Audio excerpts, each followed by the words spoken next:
Здравствуйте, Дмитрий Владимирович. Здравствуйте.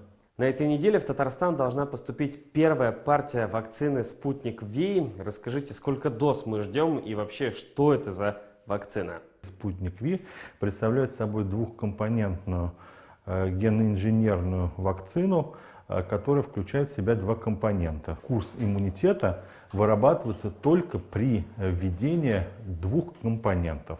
Поэтому, если, допуская ситуацию, сделал один компонент, но по какой-то причине второй компонент не был введен, то есть высок риск, то, что иммунитет не выработается. Кому будет доступна вакцина «Спутник Ви»? Как ее можно получить? В первую очередь мы будем вакцинировать это медицинских работников, а второе это работники образования, это работники социальной сферы, значит, работники транспортной. Но значит, для того, чтобы отработать логистику, опять-таки бежать в поликлинику даже вот этим группам риска не стоит.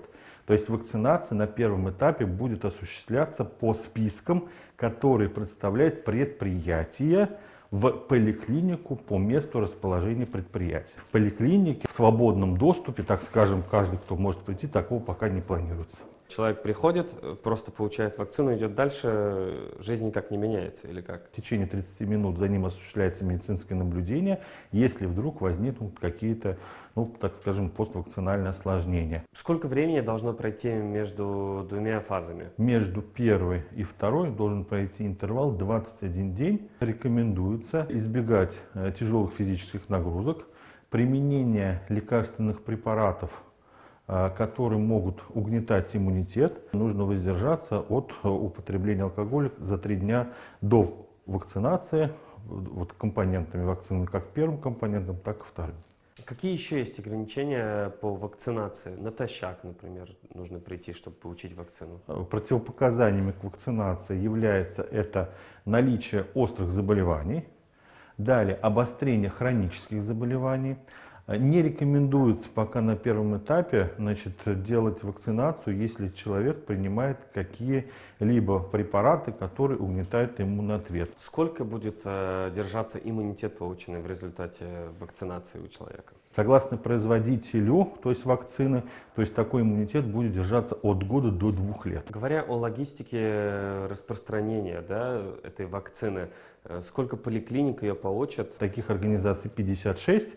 С учетом того, что поступает только 1000 доз, будут задействованы порядка около 20 организаций, в которые поступят от 50 до 120 доз. Сама процедура вакцинации бесплатная, насколько это известно, но вот обследование, сдача теста ПЦР на антитела, это все будет оплачиваться медицинской организацией, предприятием или самим человеком? На сегодняшнем этапе первые поставки, то есть это все оплачивается за счет бюджета, в данном случае Республики Татарстан. Большое спасибо, Дмитрий Владимирович. Спасибо, будьте здоровы.